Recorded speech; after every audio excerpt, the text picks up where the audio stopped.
Inslaget presenteras av Craft, officiell souvenirleverantör till HV71.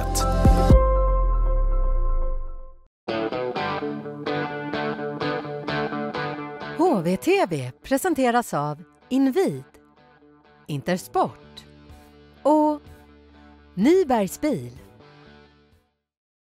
Idag är det klart att Johan Lindbom fortsätter som huvudtränare i HV71 även under nästa säsong. Andreas Davidsson, berätta lite grann om beslutet som ni har kommit fram till att Johan stannar som tränare. Nej, men alltså, vi har ju jobbat igenom det här med tränarsidan under en ganska lång tid, och vi har ju framförallt är det jag, Kent och Johan då, som har tittat runt ganska ordentligt på vad som finns och kartlagt de tränare som finns i SHL och Hockeyallsvenskan och även lite andra namn som inte är aktiva just här och nu. Och i hela det arbetet så har vi kommit fram till att den som matchar profilen bäst, det är han som står nere i båset idag, som har varit klubbdirektör. Och därför har vi ställt frågan till honom och han har tackat ja. Och vad är det i Johans ledarskap som ni tycker passar den här profilen? Men alltså, vi har ju gått ut och letat efter en del som har vunnit någonting och som har lyckats i den gärningen han har jobbat med. Och Johan har ju faktiskt tagit SM-guld i HV och han kom in under förra säsongen och gjorde ett fantastiskt bra jobb ju. Så vi känner ju att hela hans ledarskap är ju väldigt mycket, han är ju en kravställare. Han är tydlig nere i båset, precis hur vi ska spela, och han har en aura runt sig där han får spelare med sig. Så vi tycker att alla de kriterierna som vi har satt upp för att få en tränare som vi verkligen känner kan lyckas i HV över lite längre tid, de matchar ju Johan helt perfekt ju. Tror du det är bra liksom att det här beskedet kommer redan nu så att man kan fokusera fullt på den här säsongen och sen blicka framåt mot nästa? Det är ju det som är hela vår tanke, att dels att vi ska sätta det här nu ganska tidigt och att även Johan är med i processen och sätter nästa års trupp ju. Så att timingen är perfekt. Mm. Och vad innebär det här då för de övriga delarna i föreningen, Andreas, just med tanke på att Johan har varit klubbdirektör innan? Det kommer ju innebära egentligen att vi kommer ju gå ut nu och söka en permanent lösning på klubbdirektörsrollen. Så att, och det kommer vi gå igång med i princip omedelbart. Och tills vidare då kommer Rickard Nylin vara tillförordnad klubbdirektör? Precis, det kommer han vara. Så att Johan tar steget ner till båset och ni kommer leta efter en ny klubbdirektör? Helt korrekt. Ja. Men det händer andra grejer på sporten också, Andreas. Ni har ju kikat lite grann. Du var inne på det lite grann när vi pratade i HV-podden om scouting och så vidare. Och där är ni ett steg i den processen. Berätta om det. Ja, nej, men det är vi, och det ligger ju också lite i linje med att dels så har vi nu en permanent lösning på tränarfrågan där Johan då går in. Och sen håller vi på att titta på hur ska vi lösa det framtida truppbygget, och där behöver vi bygga på med lite mer kompetenser. Och där ligger ju scout i första prioritet ju. Så vi kommer gå igång och rekrytera en scout också nu. Och blir det liksom en heltidsscout som kommer att hålla koll på hela Sverige, eller vad är tanken med scouten? Alltså i första läget kommer det vara en heltidsanställd scout som kommer jobba här i HV71. Men sen är ju tanken också att bygga upp fler samarbeten i vissa regioner då i Sverige. Så att det här är första steget på det vi ska ta, men vi ska bygga upp någonting riktigt bra nu. Och i analysen, är det någonting ni har känt att vi har varit lite på efterkälken? Ja, nej, men det är ju det vi känner, att vi har liksom inte riktigt fått till det på det sättet som vi vill, ha koll på framförallt Hockeyallsvenskan, kanske finska ligan lite mer kontinuerligt och även ha samarbeten borta i AHL. Så där vill vi bygga upp någonting riktigt bra nu och avlasta då både Johan och Kent ju. Och när liksom är målet att ha en sån i bruk?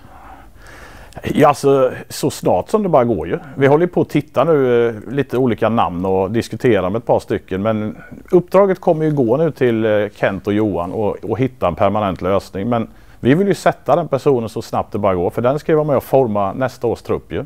Mm. Annars i styrelsearbetet, om du ska liksom ge oss någon liten inblick där. Vad händer annars när det gäller de frågorna som ni jobbar med i styrelsen, Andreas? Ja, men vi vänder ju på alla stenar som finns nu. För det första är det ju kortsiktigt, det är ju att lösa den här säsongen. Det är ju absolut prio 1. Men sen måste vi ju ha mer än en boll i luften. Och där tittar vi ju framåt när det gäller inte minst scoutingverksamhet, analytikersidan. Och sen jobbar vi mycket med fastighetsfrågan. Så att, var ligger vi där någonstans när det gäller fastigheten? Nej, men vi ligger väl egentligen ungefär stabilt som vi har legat innan. Vi har ju startat en fastighetsgrupp nu som vi jobbar med ett antal personer då i Jönköping med omnejd som jobbar med de här frågorna, som kommer gå in och hjälpa HV71. få liksom ta nästa steg. För vi känner ju att vi har ju inte riktigt den kompetensen in-house idag. Utan vi behöver ju hjälp utifrån och det har vi ju satt ihop en grupp nu som börjar jobba med de här frågorna. Och det är tungviktare som har erfarenhet på just de här typerna av frågor? Det är det absolut och de kan de här grejerna så att vi får ta rygg på dem nu. Men det känns, och de är otroligt engagerade så att det gäller bara att hänga på här nu. Härligt.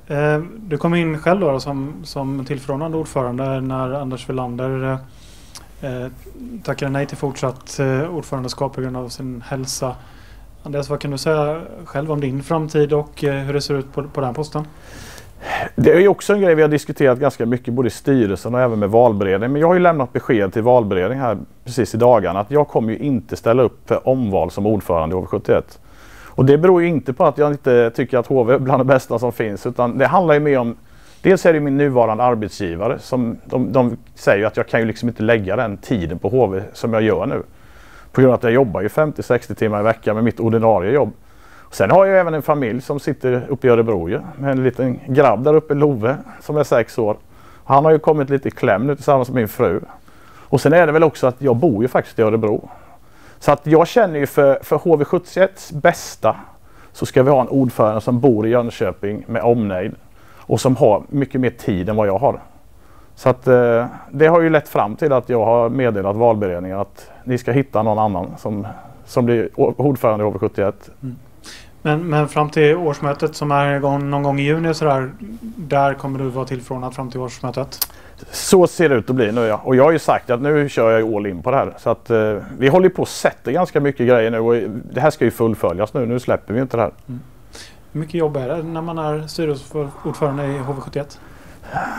Det där är en fråga som man inte ska svara på offentligt. För jag säger en sak till min fru och sen gör jag något helt annat i verkligheten. Men det är ganska mycket jobb alltså, och speciellt som situationen har varit nu där vi ska göra om en hel del saker.